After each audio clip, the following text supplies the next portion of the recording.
오늘 우리에게 주시는 하나님의 말씀은 히브리서 12장 1절서부터 2절까지 한 번 더 보겠습니다.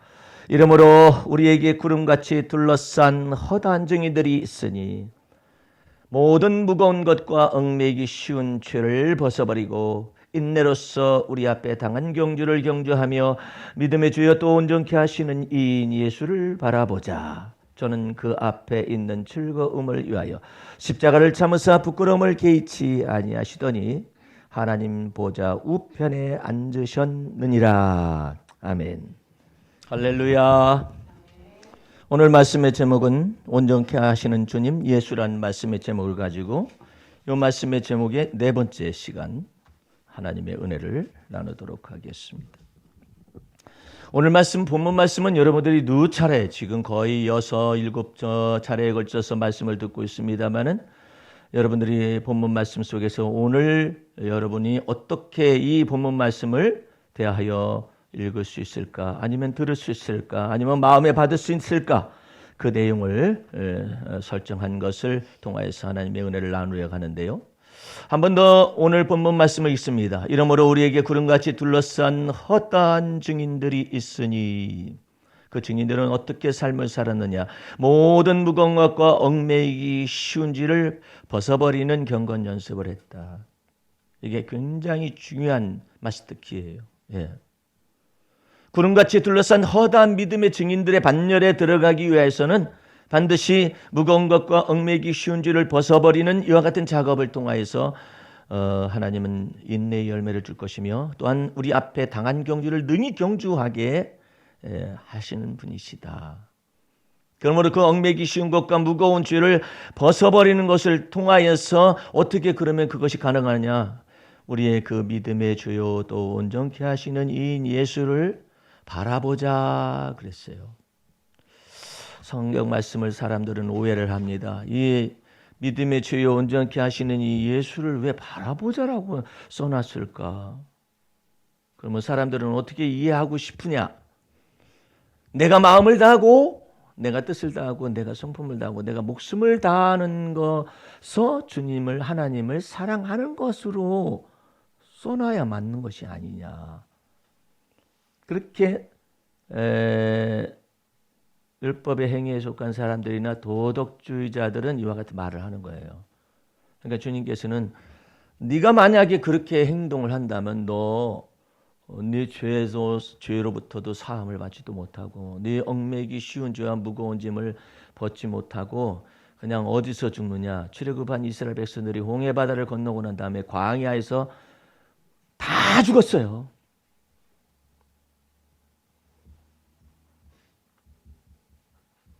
두 사람만 제외하고 여호수아와 갈렙만 제외하고 다 죽어. 하나님께서 너희가 출애굽을 시킨 그 영광의 하나님, 이스라엘의 하나님, 조상의 하나님, 아브라함과 이삭과 야곱의 하나님이신 것을 믿지 않으면은 광야에서 다 죽음을 보지 못하리. 죽음을 보게 될 것이다. 하더니 다 죽었어요. 여호수아와 갈렙 이후에는 1세대가 다 광야 40년 동안에 방황하다가 죽은 거예요. 그러면 그 사람들이 구원을 못 받았느냐? 이미 받았어요. 출애굽 구원을 받았잖아요. 홍해 바다에서 세례를 이미 받았잖아요. 구원받은 것에 대한 세례를 받았다 이 뜻이에요. 인친 것으로. 근데 단지 어떻게 된 거냐? 젖과 꿀이 흐르는 안식의 땅이요 젖과 꿀이 흐르는 이와 같은 주님의 하나님의 기업에 다다르지는 못하고 그냥 기업이 없는 채로 광야에서 다 죽은 거다. 하나님께서 그러시니 너희가 나를 믿지 아니하면 결단코 내 안식에 들어가지 못하리라 그랬어요. 이제 여러분과 나는 주 안에서 이 말씀의 깊이를 잘 알아듣고 어떻게 하나님을 아는 지식에서 자라갈까? 이것을 생각을 할 수 있어야 해요. 어떻게 하나님의 사랑의 깊이와 높이와 넓이와 길이가 무엇인지를 매일의 삶 속에서 계속 경험하며 또한 그것을 끝나면 안 돼요. 하나님께서 무엇을 원하냐면 하나님의 충만하신 것으로 그리스도 예수 안에서 우리에게 충만하게 하시고자 원하는 것이 하나님의 선하시고 기뻐하시고 온전하신 뜻이에요. 하나님의 백성들이 광야에서 죽어버리거나 하나님 앞에 징계를 받아가지고 죽는 것이 하나님의 목표가 아니에요. 하나님께서는 가장 깊은 곳으로 하나님의 안식에 여러분을 초대를 하는 거예요. 믿는 자는 그 안식에 들어가나니, 하나님의 안식에 들어가니. 그런데 주님께서는 뭘 가르치느냐면 안식의 땅에 들어가기 전에 광야에서도 하나님의 날개 그늘 아래 있는 믿음이 갖게 되면 그 믿음 속에서도 하나님의 날개 그늘 아래서 하나님이 큰 독수리 날개를 가지고 하나님의 자녀들을 업어서 광야를 지나가게 하겠다 하는 것을 약속하셨거든요. 그걸 광야 생활 속에서 알아야 해. 예. 그걸 배울 수 있어야 해. 그게 내가 그리스도 안에 있을 뿐만 아니라 그리스도가 내 안에 있음을 믿어서, 예? 물이 없고 사막 건조, 물이 없는 광야, 뱀과 전갈이 들끓는 이 광야 속에서도 하나님이 이 밤에 해치 못하도록, 짐승들이 해치 못하도록 그 불기둥을 세워놓으시잖아요. 아니 장정만 60만 명 되는데 불기둥 조금 촛불 같은 거 세워놓으시겠어요? 아니죠. 거대한 구름 기둥이 딱 섰는데 거기에 불을 집어넣어서 불기둥을 해서 짐승들이 아니면 뱀과 전갈들이 해치 못하도록 거기를 다 두른 거 아니에요. 낮이 되면은 뭐 조그마한 불을 달랑 이렇게 띄워놨겠어요? 그 이 불기둥이 딱 낮에 되면은 불을 모두 변경이 돼가지고 이 구름이 올라가되 주님께서 촉촉하게 다른 데는 그처럼 건조한 땅이요 햇빛이 장렬한 그와 같은 땅인데 왜 거기만 이렇게 그늘이 다 이게 지느냐 말이야. 왜 그리고 그 구름 기둥이 움직여 가느냐 말이야.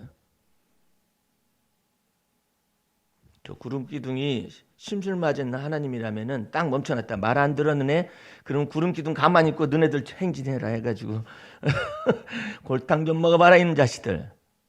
그런 것이 아니라 구름 기둥이 딱 따라 미쳐.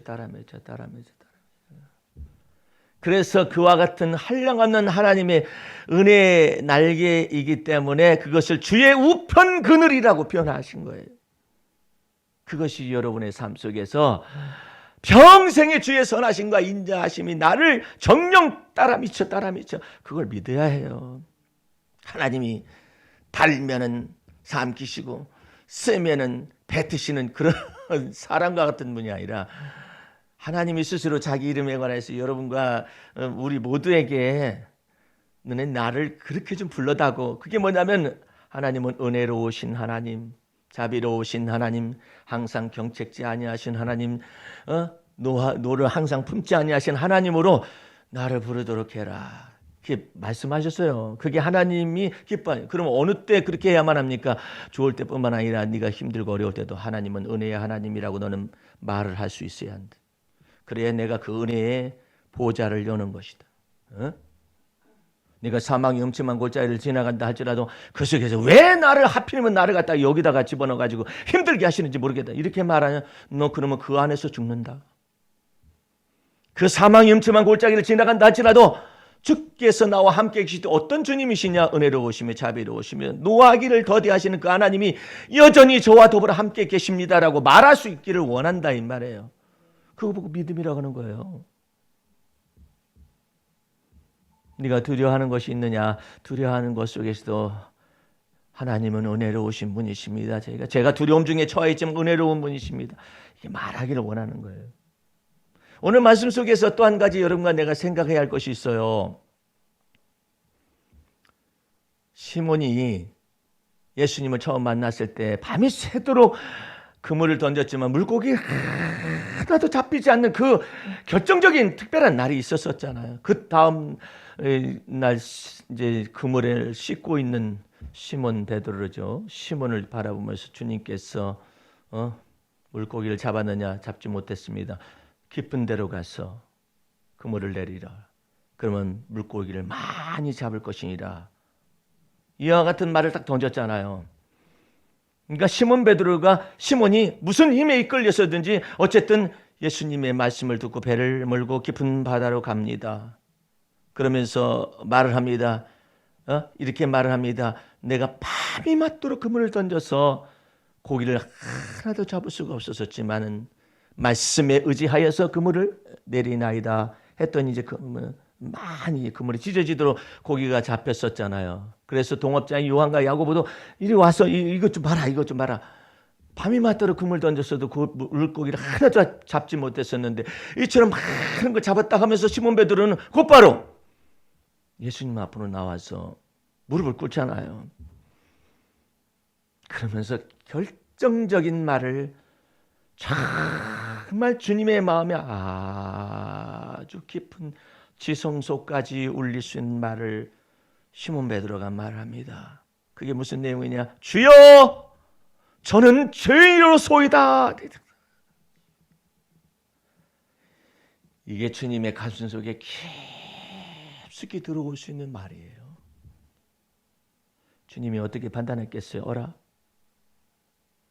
물고기를 많이 잡지 못해서 밤새도록 그물 던져서 물고기를 잡지 못했었는데 그 가운데서 물고기가 많이 잡혔는데 일반적인 사람들은 어떻게 돼요? 물고기를 이렇게 많이 잡게 해주셨나이다. 할렐루야, 하나님을 찬양합니다. 성공신학이며 긍정적인 마인드며 잘한다. 그런 부류는 거기에다 수준이 그거예요. 더 이상 못 나가요. 표적을 보았으므로 주님을 믿어요. 까닭이 있으므로 주님을 믿어요. 그런데 베드로가 그 모든 걸 버려두고, 성경에 분명하게 그렇게 쓰여져 있어요. 누가복음 5장, 배와 그물을 버려두고 시몬이 예수의 발 앞에 와서 무릎을 꿇고 주여, 저는 죄인이로소이다 이랬어요. 그것은 여러분 뭘 의미하는 줄 아십니까? 네가 너 스스로가 죄인이라고 자백하고 고백하였으므로 말미암아 내가 너의 모든 죄를 사할 뿐만 아니라 그것을 보증으로 해가지고 내가 너를 앞으로 어떻게 되냐, 네가 만약에 나를 따라오기만 하면 내가 I will make you, 내가 너를 깊숙한 데까지 들어가서 너를 만들 것이다. 너의 깊은 곳으로 들어가서 이제부터는 내가 주권을 가지고 내가 너를 I will make you, 내가 널 만들 수 있다. 오늘 새벽에 받은 주님의 영감이 바로 이 내용이었어요. 이거 얘기하도록 말을 하거라. 이 본문 속에서 뭘 전할까? 하도 많이 전해가지고 이제 어디 가서 뭘 어떻게 할지도 몰라가지고 뭘 전할까 했더니 이 내용을 전해. 네가 형통하였느냐? 그때 이렇게 좀 말해봐라. 하나님, 제가 생각지도 못한 이와 같은 일들이 제 생애 속에서 벌어졌어요. 좋은 일이 벌어졌어요. 주님, 이 일로 인하여 하나님께 감사합니다. 그것은 낮은 수준에. 그럼 어떻게 말하기로 해요? 주여, 저는 죄인이로소이다. 왜 죄인이냐? 저는 이걸 감당치도 못하고 생각지도 못한 일들이 지금 이렇게 주님께서 행하셨기 때문에 저는 죄인이로소이다. 그거 말하라는 거예요. 말할 수 있으라. 주님, 저는 감당치 못할 이와 같은 은혜를 받았습니다. 나는 누구였는? 나는 죄인이로소이다. 너 형통했니? 네가 하나님 앞에서 얘기할 수 있는 것은 감사 찬미를 드리는 것도 있겠지. 그런데 나는 죄인이로소이다. 나같이 누추한 사람, 허물 있는 사람, 약점이 많은 인간 속에 내가 누구가인데 하나님은 이처럼 큰 승리를 주셨으며 내가 누구가인데 하나님은 이처럼 놀라운 일을 행하셨습니까?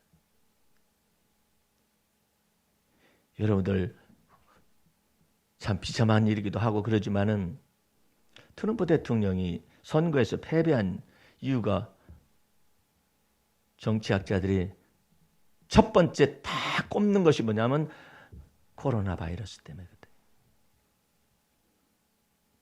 마스크도 안 쓰고 막 자신만만하게 어쩌고저쩌고 하다가 하필이면 트럼프가 코로나 바이러스에 확진자가 돼가지고 선거 운동 기간에 열흘 동안을 격리 수용을 돼 있었잖아요. 그동안 바이든 막 휘젓고 다니잖아요.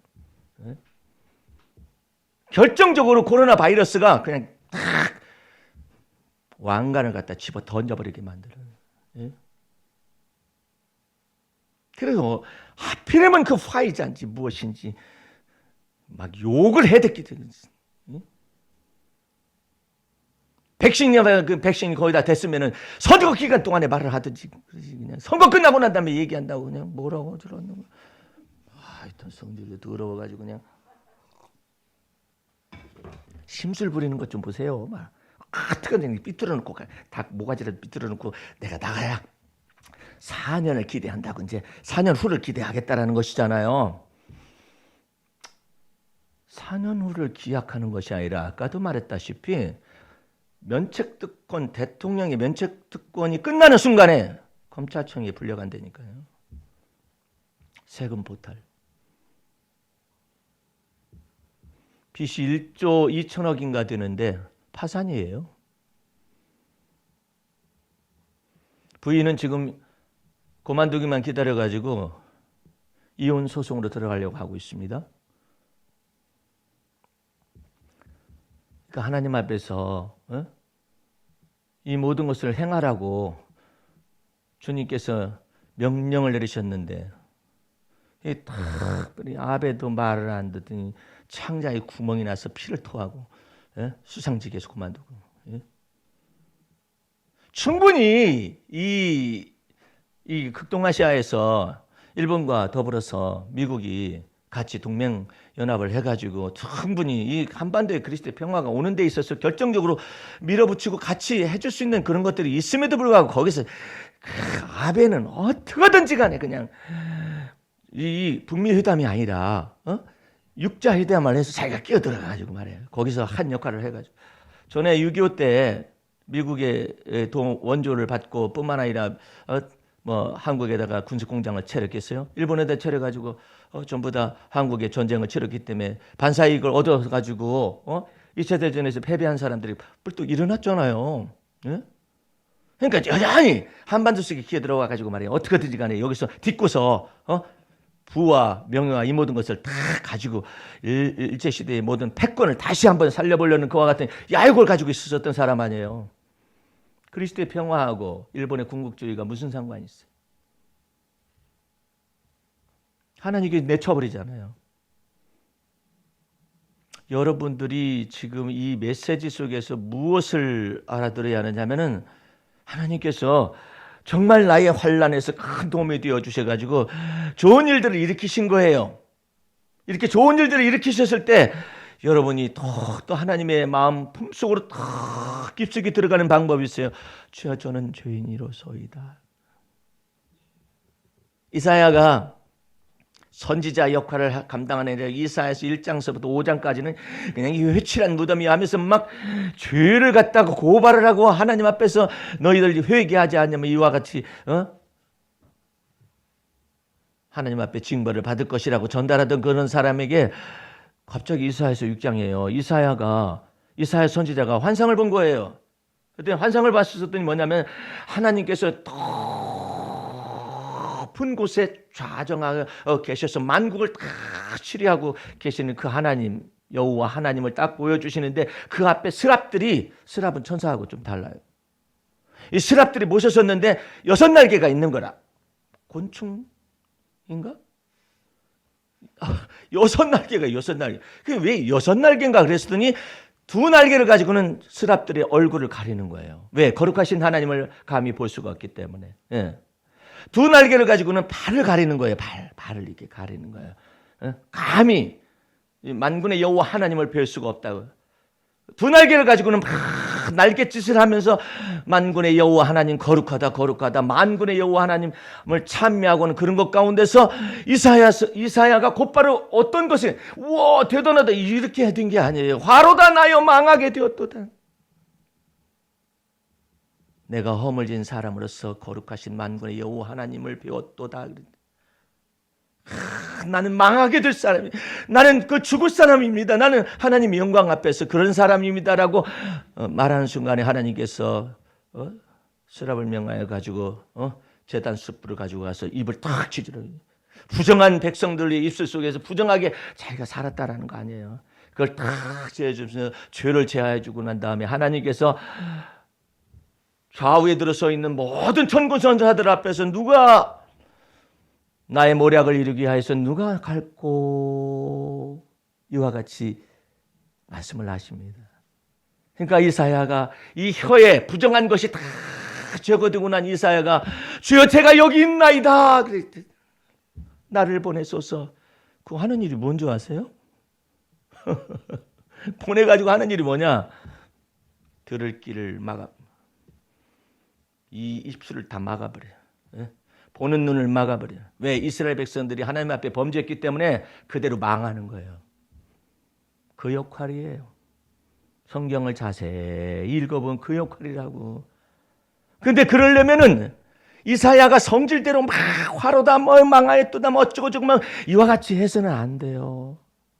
귀가 막혀가지고 거역하는 걸, 보는 눈이 없어가지고 보지 못하는 걸, 듣는 귀도 없고 보는 눈도 없고 마음의 깨달음이 없이 강팍해진 상태로 그대로 벌을 받게 하는 거야. 두려워요. 그 말씀을 보면.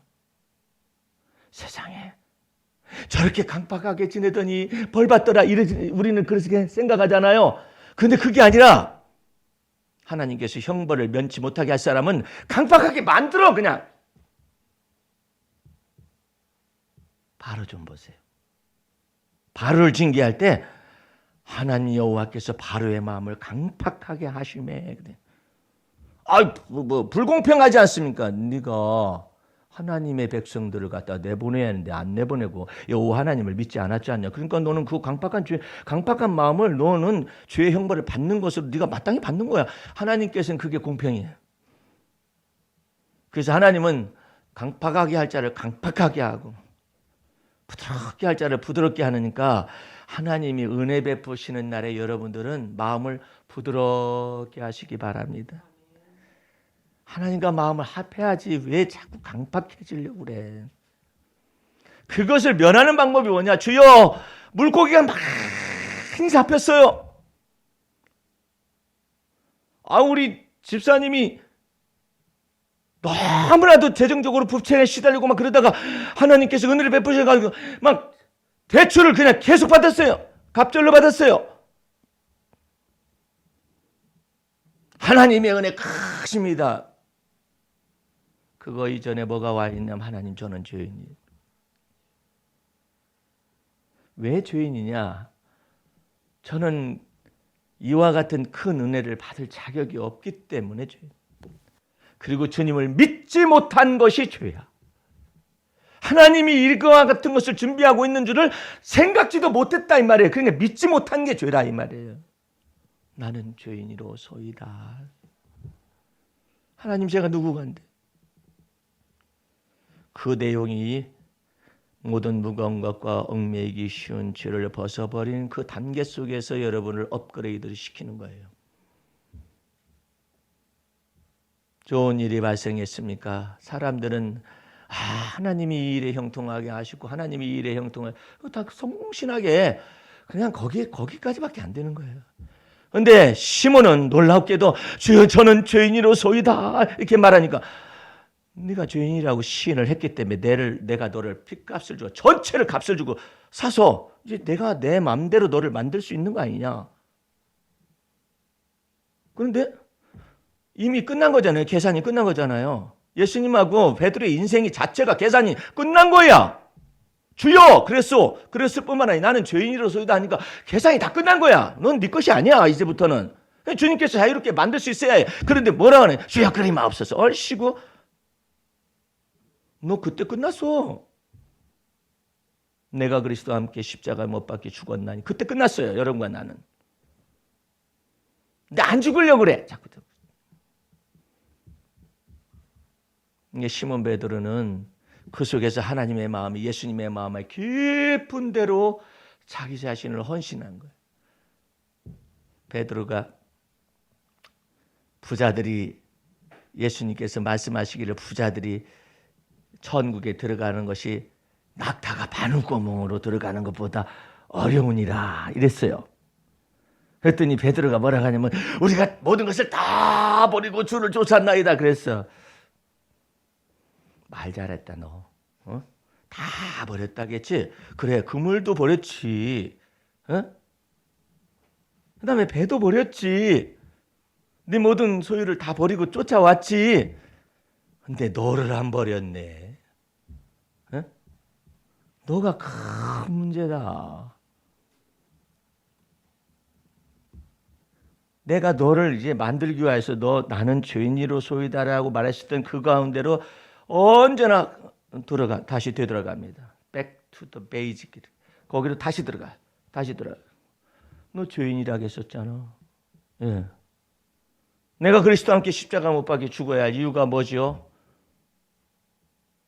주님께서 내 죄를 다 담당하셨기 때문에 십자가에 내가 그리스도와 함께 못 박혀 죽었기 때문에 여러분은 주님으로부터 거룩함과 의로움과 속죄함과 구원과 영광을 다 받아서 하나님의 자녀가 된 권세를 받았잖아요. 그러므로 이제는 내가 사는 것이 아니라 그리스도께서 내 안에 사시게 하거라.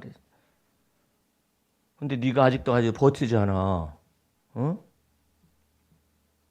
이게 문제거리라. 여러분들이 생각할 때는 내가요 나쁜 생각을 많이 해서 그것은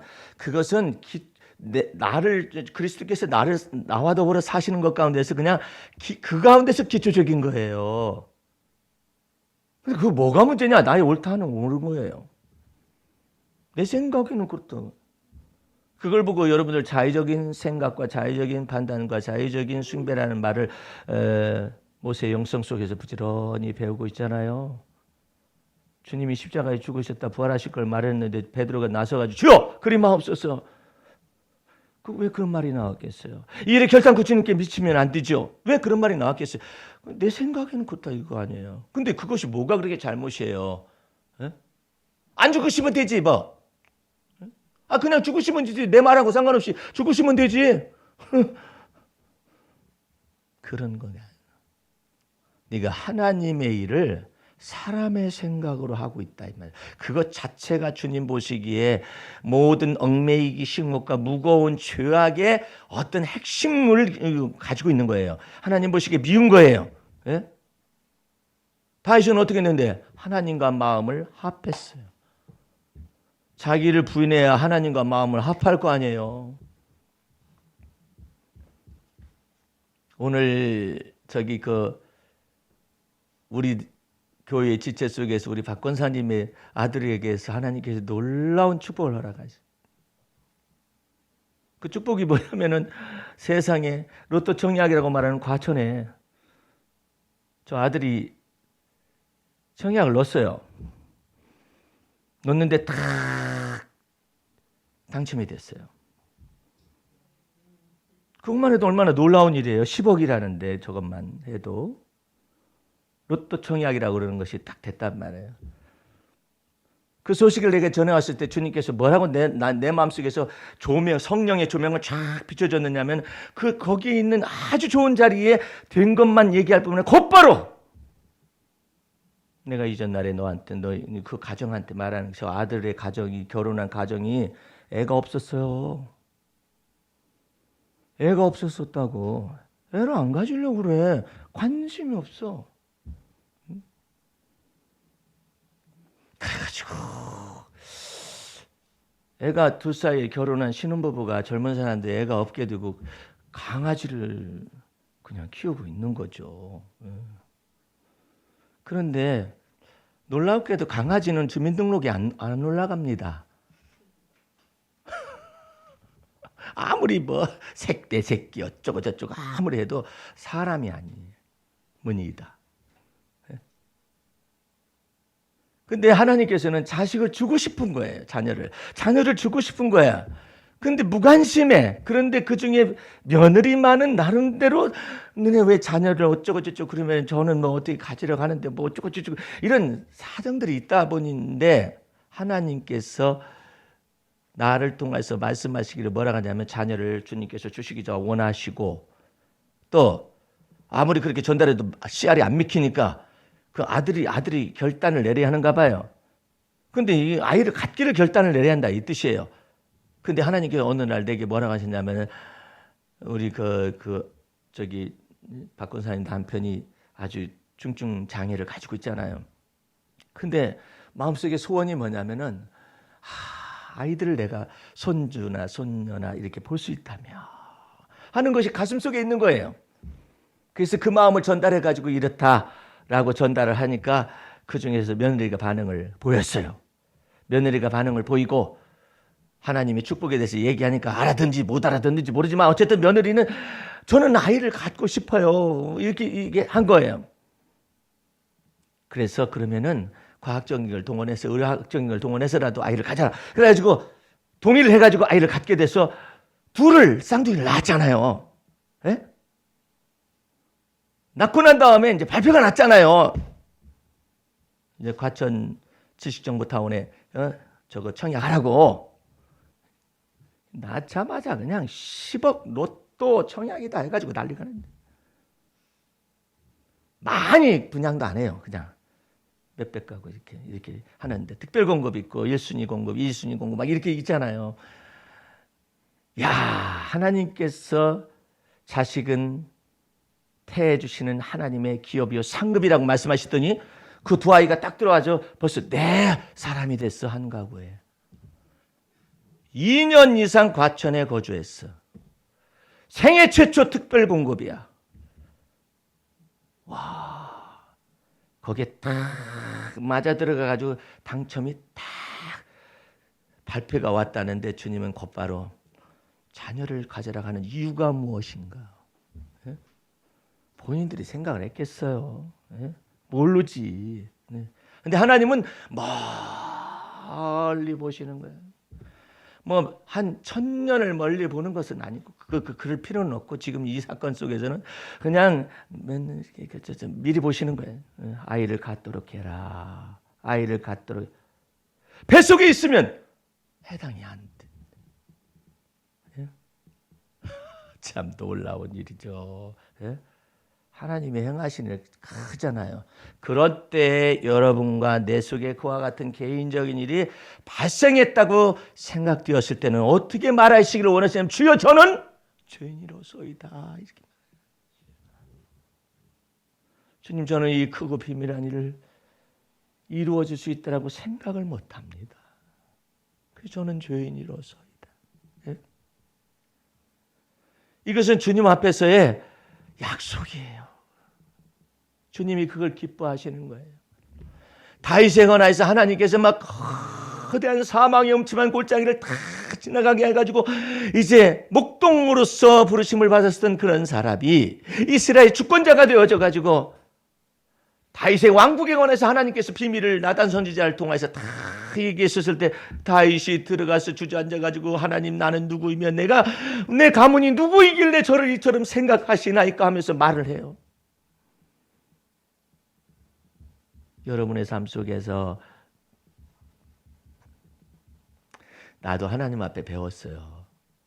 주님께서도 내 생애 속에 이 글을 계속 쓰게 하시고 한반도 루트를 통하여서 시베리아 루트가 북방으로 중앙으로 실크로드 루트가 열려지고 그 다음에 남방으로 히말라야 루트에 관해서 기도하게 하시는 이유가 뭐예요? 그 속에 기업을 주게 하시는 것이고 또한 하나님께 책을 쓰게 하시는 이유가 뭐예요? 하나님께서 무엇인가 큰 일을 행하시고자 원하는 그런 것들이 있는데 그와 같던 길을 주님께서 열어주시고 안식을 주셨을 때 나보고 3일 동안을 산에 올라가서 기도하라고 했어요. 그때 가서 말을 해야 할 것을 알았어요. 나도 오늘 새벽에 알았어요. 하나님 감사합니다. 참 믿으립니다. 뭐 저거 그럴 수 있잖아요. 근데 주님께서 뭐라 하냐면 나는 죄인이로소이다. 그걸 말하기를 원한다. 거기에 여러 가지 복합적인 일이 있어요. 나는 하나님이 주시는 일을 감당치 못할 사람이었는데 이 얘기를 하기를 원하시는 거예요. 하나님께서 나는 죄인이로소이다. 주님 이렇게 큰 승리를 주셨네요. 그것에 대하여서만 얘기할 것이 아니라 주님 이렇게 큰 승리를 주시고 큰 은혜를 주셨지만은 저는 죄인이로소이다. 그 저기 사도 바울이 그러잖아요. 하나님 앞에서 큰 일을 다 감당케 하고 난 다음에 나는 죄인 중에 괴수입니다라고 말하잖아요.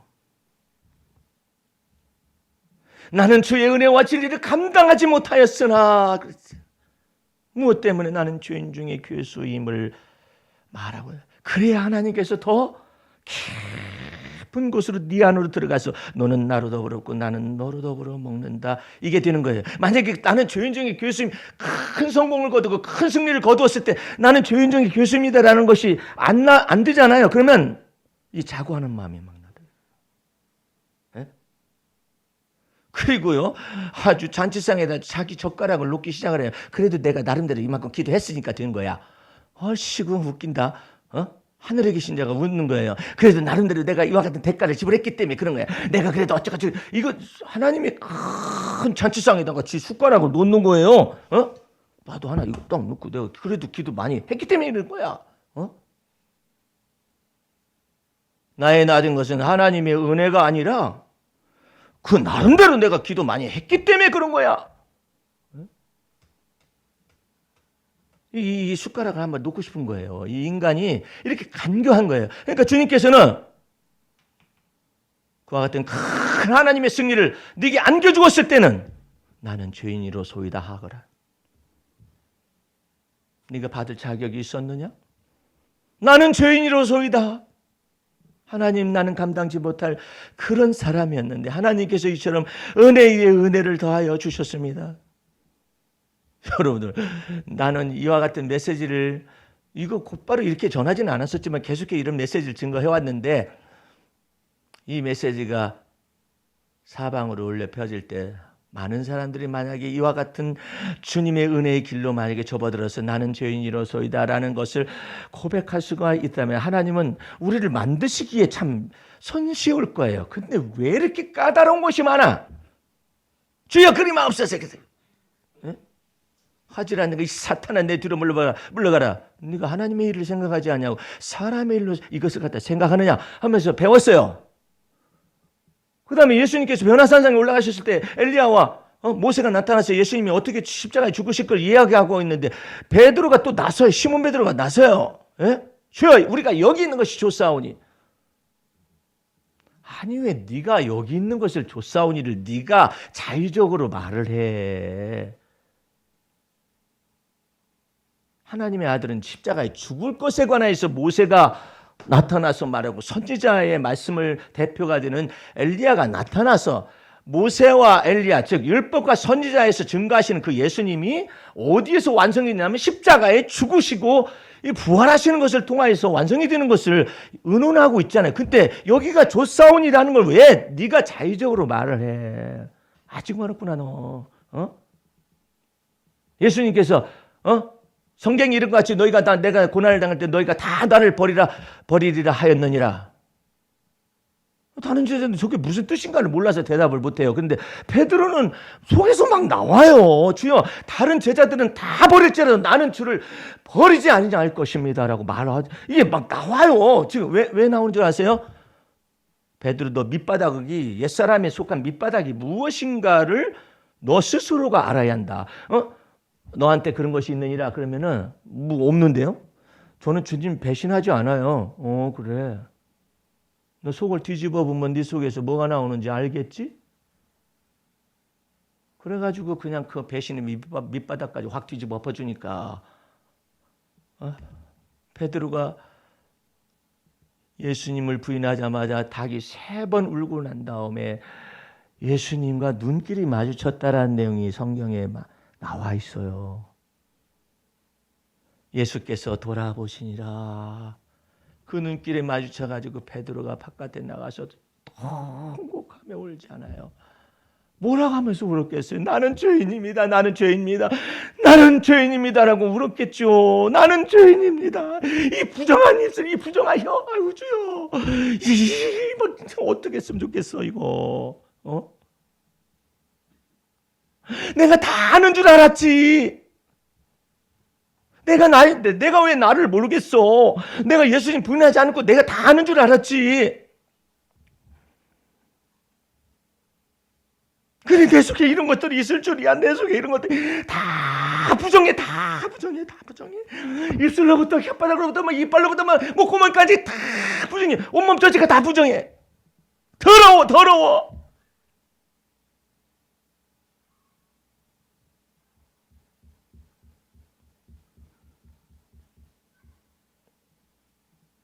그러고 난 다음에 예수님이 찾아오셔가지고 시몬아, 그래요.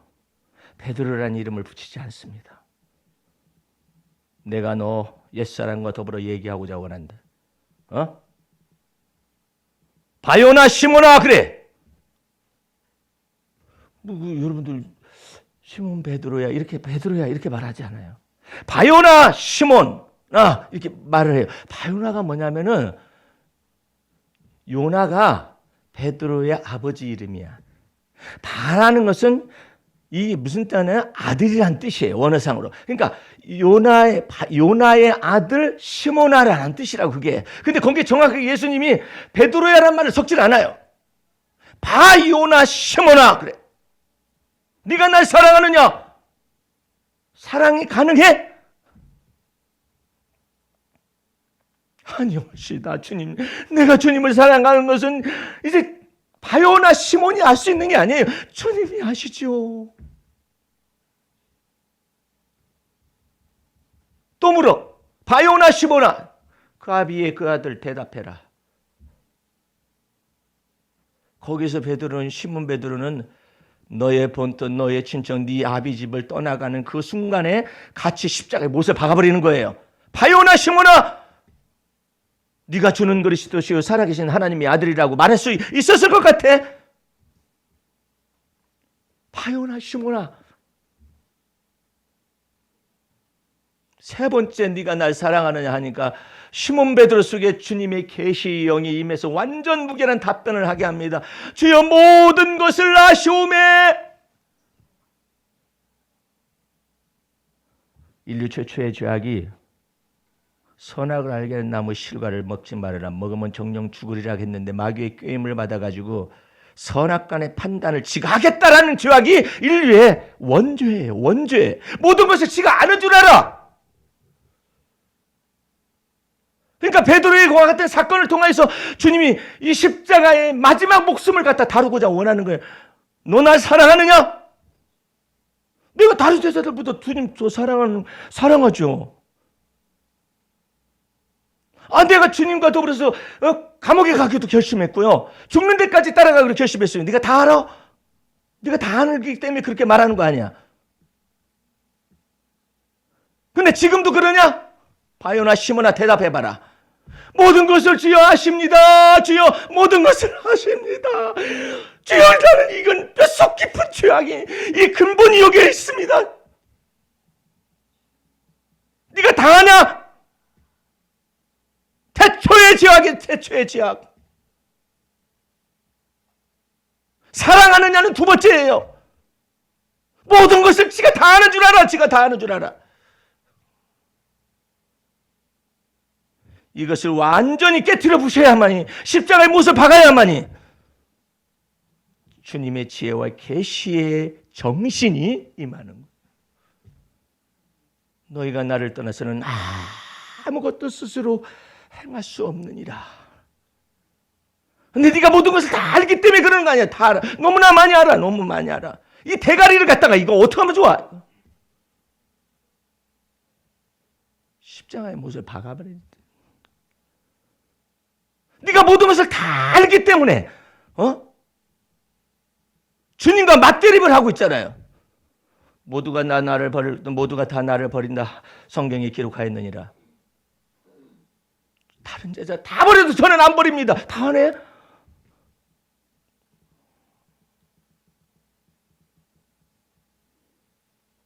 이것을 완전히 뿌리를 뽑아야 주님의 성령의 계시의 지혜와 계시의 정신을 열어주실 수가 있어요. 마음의 눈을 밝혀줄 수가 있어요. 이것을 뽑아내야 비로소 사람이 돼요. 이것이 안 뽑히잖아요. 안다 하는 것이 아직도 있어요. 아직도 한다라는 자의적 판단이 있다고.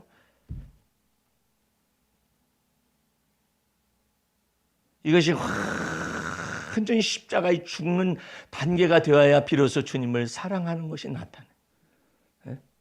근데 모든 것을 지가 다 알아. 지가 다 알아.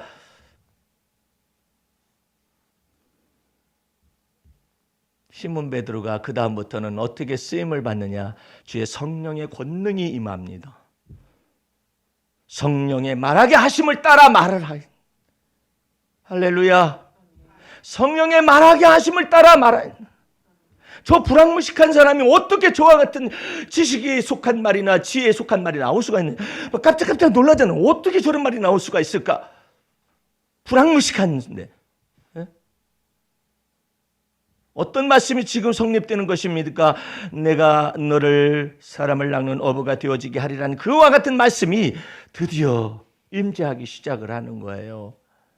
그래가지고 이방인 고넬료의 집안에 이방인 가운데 첫 열매인 고넬료 집안에 가셨을 때 안다는 것이 있게 되면은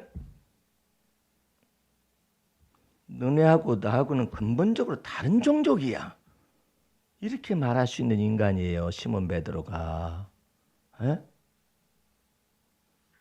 그런데 초청을 받아가지고 있었을 때 그 고넬료와 그 친척들이 전부 다 모여 앉아 있으면서 시몬 베드로가 딱 들어가니까, 사도 베드로가 들어가니까 전부 일어서가지고 막 절을 하는 거예요. 일어서라, 일어서라. 그 다음에 아주 유명한 말을 하는데 너무나도 유명한 말을 하는 겁니다. 일어나라, 나도 사람이다.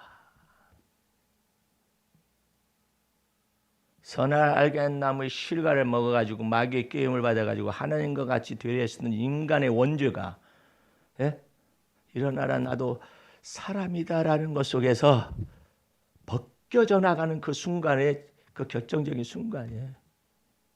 나도 사람이다. 나도 사람이다.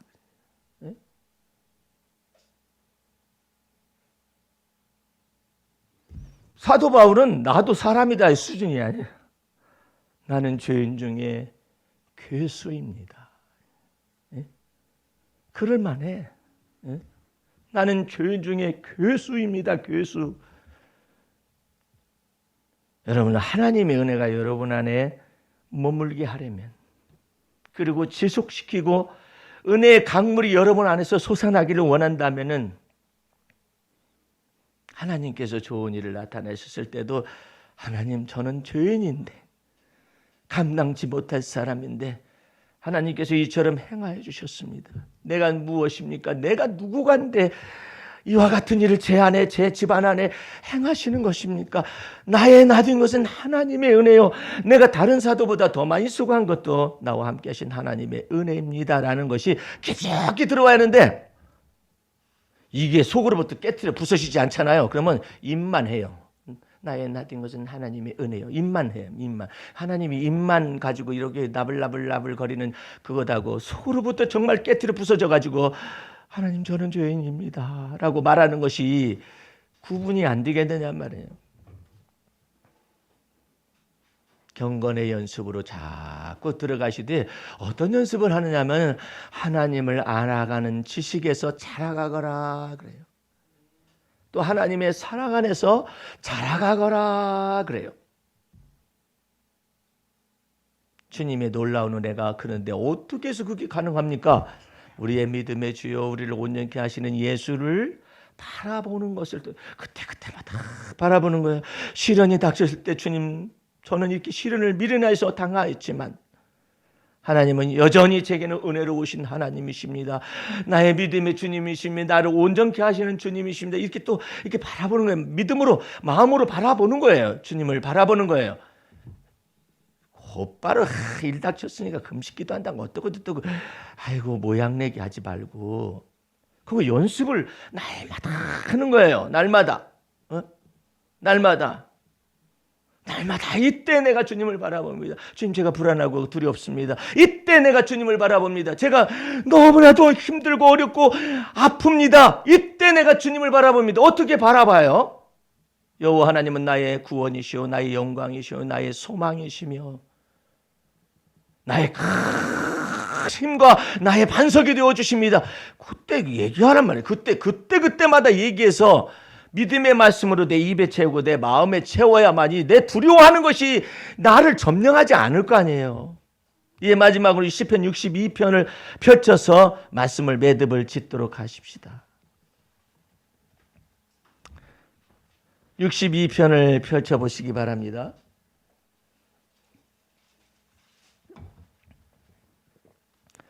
5절 말씀 보시기 바랍니다. 나의 영혼아 잠잠히 하나님만 바라라. 대전 나의 소망이 저로 쫓아나는도다. 오직 저만 나의 반석이시오 나의 구원이시오 나의 산성이시니 내가 요동치 아니하리로다 이랬잖아요. 얼마나 많은 요동함이 있었으면 이와 같이 믿음의 말씀으로 자기의 영혼을 채웠겠느냐 말이에요. 다윗이 사망의 음침한 골짜기를 지나다니고 있는 이 사람인데 얼마나 불안하고 두려웠겠느냐 말. 그 두려울 때마다 두려움에 사로잡히는 것이 아니라 그때마다 대체를 뭘로 여호와 하나님은 나의 구원이십니다. 여호와 하나님은 나의 반석이십니다. 나의 이 믿음의 말씀으로 막 대체를 하는 거예요.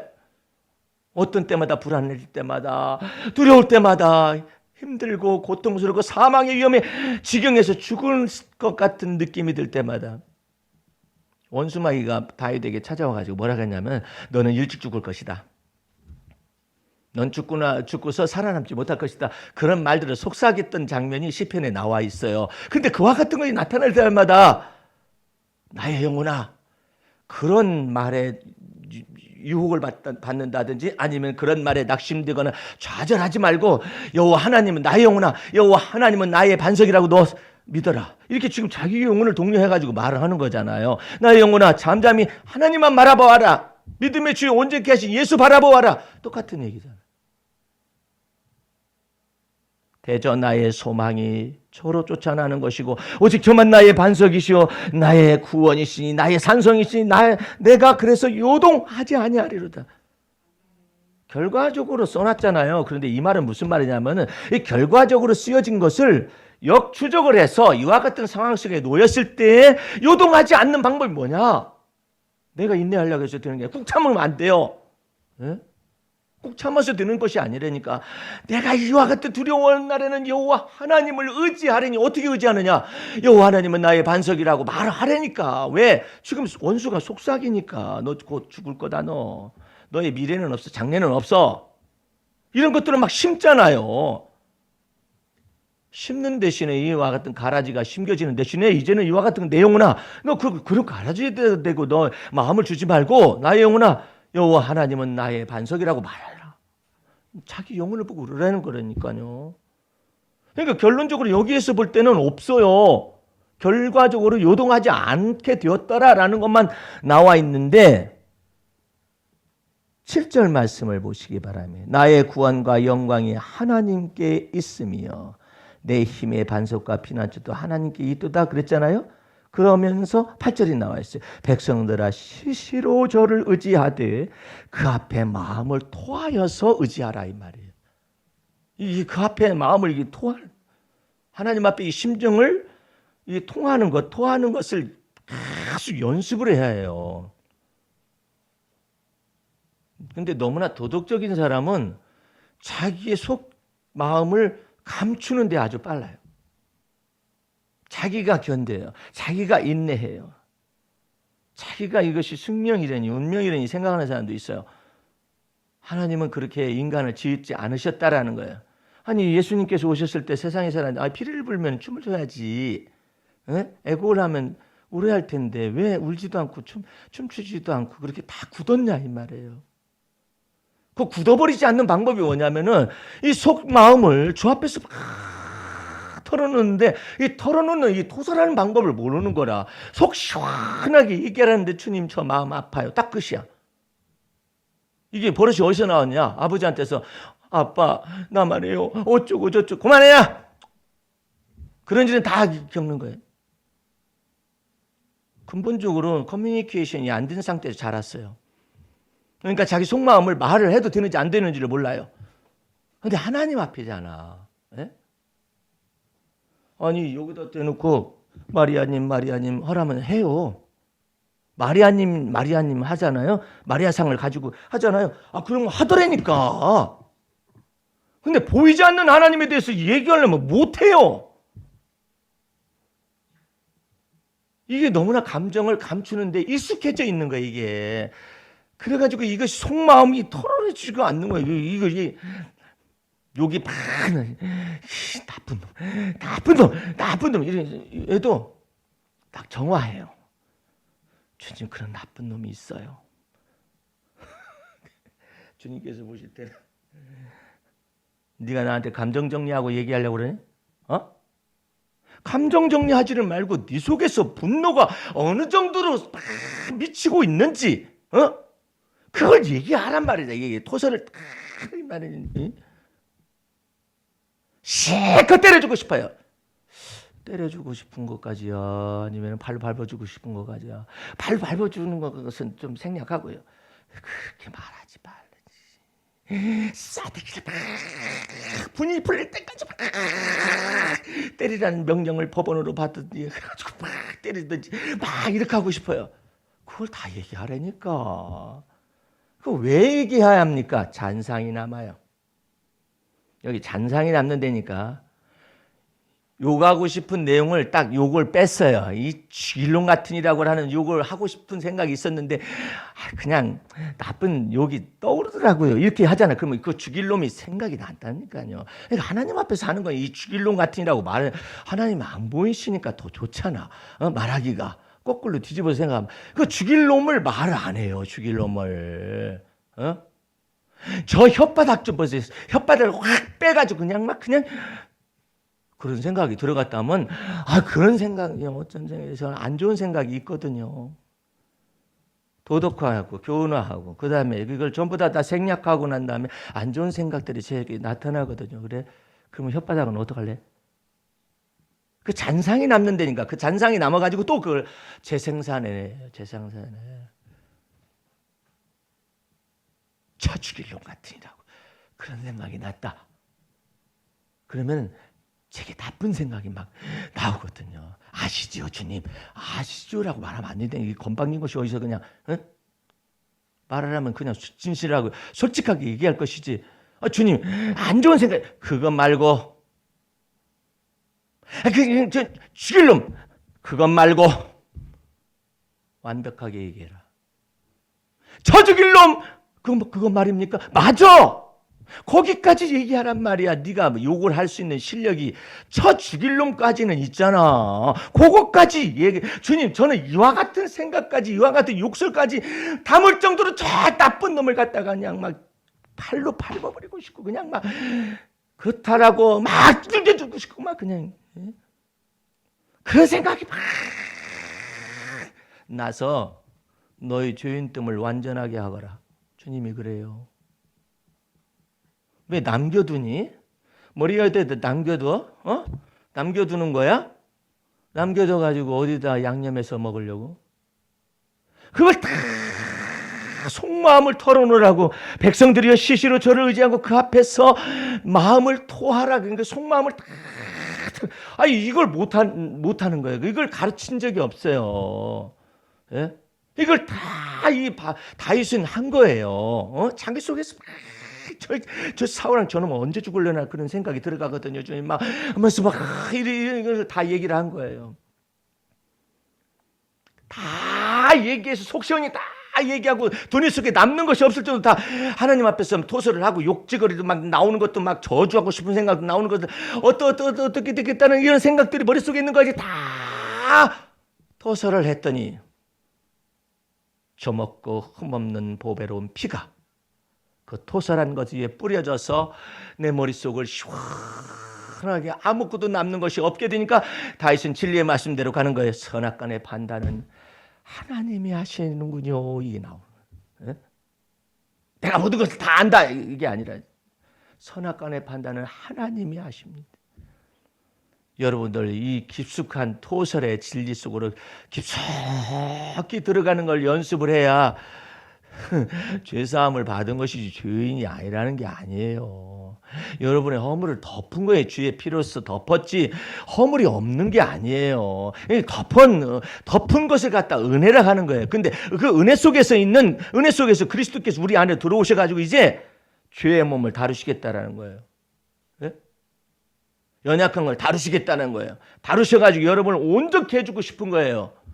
하나님의 성품에 참여한 바 되어주고 성령의 열매가 맺혀져가지고 여러분 속에서 이 두뇌 속에 이 스트레스가 되는 이와 같은 것들을 전부 다 주님 앞에 토설했을 때 심정에 토설하였었더니 한나가 하나님 앞에 응답을 받잖아요. 여러분들 시대는 나날이 가면 갈수록 사악해지죠. 예. 아니 입양을 해가지고 왜 3살배기밖에 안 된 아이를 두들겨 패고 늑골이 부서지도록 패고 집어 던지고 그래가지고 죽게 만들고 그것도 기도해달라고 그래 이 미친 것이 요즘 이런 세상이잖아요. 어떻게 하면 여러분들 이와 같은 죄악의 올무에서 벗어날 수 있을까요? 우리가 걸으면 그와 같은 환경과 그와 같은 것에 처해 있을 때는 다른 사람일까요? 그렇게만 생각하지 마세요. 깊숙하게 백성들아 시시로 저를 하나님을 의지하여서 하나님 앞에 속마음을 다 털어놓아라. 예? 지어서 할 것까지는 없어요. 그런데 그런 생각이 들으면 극악에 처해져 있는 그런 상황 속에 내 머릿속에서 상상하는 바가 있다니까요. 이것을 주 앞에서 다 털어놓아서 상상의 세계까지 씻음을 받고 정한 마음을 받고 정직한 영이 새로워져야 하나님께서 이 상상의 영역에다가 주의 환상과 주의 계시의 영을 부어주시고 정직한 영을 새롭게 하시는 이 놀라운 역사가 나타나서 하나님의 지혜와 명철의 도구가 되어지기가 쉽단 말이에요. 부지런히 이와 같은 얽매기 쉬운 것과 모든 죄악을 벗어버리는 이와 같은 작업들을 부지런히 하셔서 섬세히 하면 할수록 성령께서 섬세하게 두뇌를 치료하시고 두뇌 속에 임재하셔서 섬세하게 가르쳐 주시고 주님의 놀라운 은혜 속으로 자꾸 들어가시되 오늘은 믿음의 주여 온전케 하신 예수 바라보는 것을 어떤 순간에는 주님께서 모든 것을 형통케 하실 그때조차도 주님 저는 죄인이로소이다라고 말할 수 있을 때 우리 주님은 네가 그렇게 말하였으므로 내가 너한테 들어가서 너를 편하게 만들 수가 있대. 내가 너를 만들어주마. I will make you. 내가 너를 만들어주마. 주님께서 내가 너를 어떻게 나는 전능하신 하나님이라 하나님께서 말씀하시 너는 내 앞에서 행하여 완전하라. 만들어 주시겠다고 주께서 언약하신 그 은혜 세계로 들어갈 수 있기를 주의 이름으로 축원합니다. 기도하겠습니다. 우리 하나님 아버지 감사 참미 올립니다. 오늘도 주의 은혜의 말씀을 들으면서 우리 자신 속에서 생각과 마음을 다 바꾸기를 원하고 하나님과 마음을 합하기를 원하옵나이다. 주의 보혈 능력 있고 그 십자가의 권능으로 우리를 이끌어주고 초청하여 주셨사오니 이제는 내가 사는 것이 아니라 그리스도가 내 안에 사셔서 주의 놀라운 은혜의 영광 속으로 들어갈 수 있도록 우리를 만들어 주시옵소서. 예수님 이름으로 기도하였습니다. 아멘.